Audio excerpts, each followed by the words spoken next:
Hello students, welcome to this module number 4. Here we are going to discuss about combined separating calorimeter and throttling calorimeter. As we discussed already in the previous video, that is separating calorimeter and throttling calorimeter. Now we are discussing this video lecture only a combined separating calorimeter and throttling calorimeter. Okay, so let us discuss. So these are all the components of a combined separating and throttling calorimeter. Here it is a combined. The way it is called as a combined means both the separating calorimeter of separating calorimeter as well as throttling calorimeter are together. They made one setup. That is what combined separating and throttling calorimeter. So it is consist of initially the perforated cup and along with that steam pipe. A steam main will be there. Attached a pressure gauge, and once if it is a steam is entered into this steam main, there is a stop valve or control valve will be there.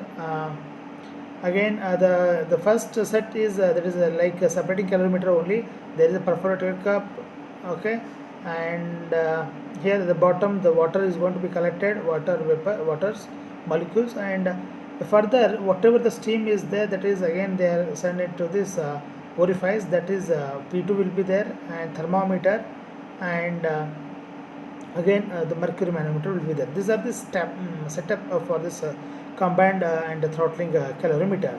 Okay, so how the process is going to be taken place, let us discuss. Okay, so this is one of the very useful successful method of finding the transfer of the steam by using a combined separating and throttling calorimeter. So that we have seen this in the figure, and in this calorimeter what happened, the wet steam is going to be first is collected in a perforated pipe, okay, collecting pipe, and then it is passed through a separating calorimeter. So already we discussed what is separating calorimeter, how it does work. Okay, so once the steam main, the steam is going to enter into the steam main, there is a control valve or stop valve will be there. Through that the steam is going to be passed. Then there is a due to the moment of inertia, the water molecules are passed down, and the steam is going to be collected in the cup, and further that the water level indicator, that is the water gauge, will be knowing the quantity of the water which is collected at the bottom, that will be acting as a condensation process. So that is going to be cooled, and get water is going to be collected. So later the whatever the steam is there, that will be again further we are send it to that is throttling calorimeter. So that again there is a throttling is like one orifice is provided at this point here. You can observe here, this is a orifice at the sharp edge, that is a orifice. So through that again the steam is going to be taken.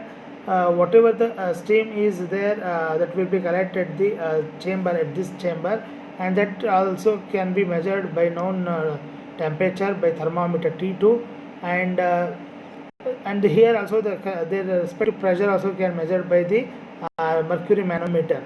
So here we can know the pressure of that throttling, after throttling. So once if you know this before throttling and after throttling, we know that how to calculate it, because already we know that the pressure of the steam before throttling we consider as P1, and P2 is our pressure after the throttling. So that is P2. This is calculated by the manometer, and whatever the latent heat of the steam will be there, that is P1.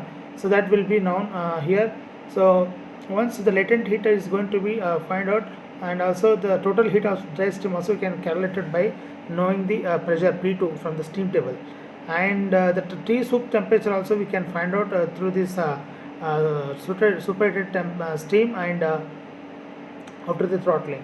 So and the corresponding T2 will be there at pressure P2, and Cp already we know that the specific heat of the steam already we discussed, that is 2 to 2.5 kilojoules per kg Kelvin we can consider, because the specific heat of the steam will be depends upon the temperature of the steam. So at what temperature the steam is going to be entered, so that is decides the specific heat, and also it is a property of a steam at what will be the steam is going to be generated, what is the amount of energy is required to generate a steam.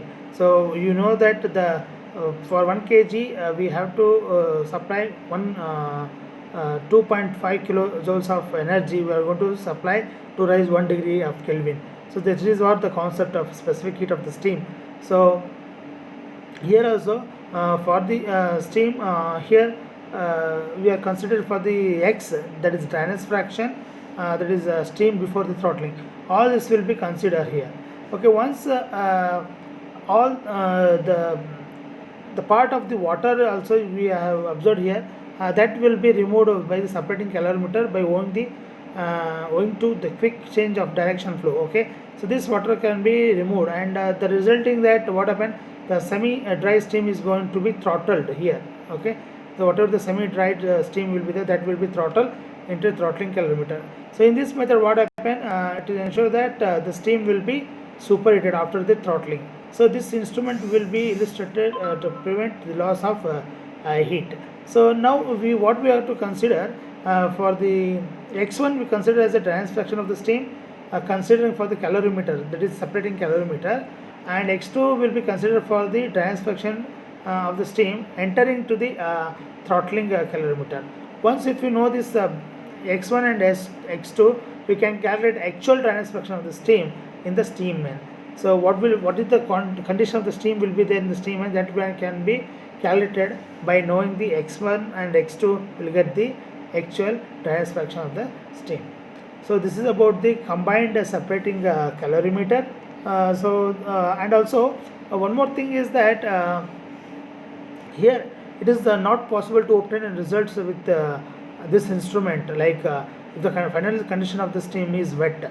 So from this equipment we need at least dry saturated steam or superheated, then only it is possible. From the wet steam it is very difficult to get the dryness fraction. So that is what we are saying, that it is not possible to obtain results with this instrument if the final condition of the steam is wet. That is X2 value, if it is wet, it is not possible. The final condition of the steam must be either dry saturated or superheated steam. So that is X2, the final condition of the steam is where it is coming from this steam. This outlet should be a dry or superheated steam. Then only it is possible to calculate the actual quality of the steam in the steam main. So this is the concept. And suppose in the examination they may ask for this, suppose a setup is in a laboratory of experiment, they are following some observations, like they are going to record it, and for this dryness fraction of the steam by combined and separating throttling calorimeter they have noted, because they may consider for the total quantity of the steam passed, or water drained from the separator, or steam pressure before throttling and steam pressure after throttling, and temperature of the steam after the throttling, and pressure after the throttling, and specific heat of the steam. So all these data they make you, but only thing is that you have to able to find out what is the dryness fraction of the steam before inlet or to the calorimeter, like that they may ask. So these, once you understand the concept, then you can able to solve such realized problem what they have considered. Okay, so I hope you understood this concept for this combined separating and throttling calorimeter. So only thing is that you must remember that it is then a combination of separating calorimeter along with the throttling calorimeter. So from this output of this one of this calorimeter, it should be, that is X2 must be a dry saturated, or it should be superheated. Then only we can say what is the actual steam in the main, okay, or steam pipe. Okay, what is the condition of the steam in the pipe, that we can able to answer. So this is about the experiment of concept of combined and separating a calorimeter. So I hope you understood all this concept, and then some of the concept we will discuss in the next video.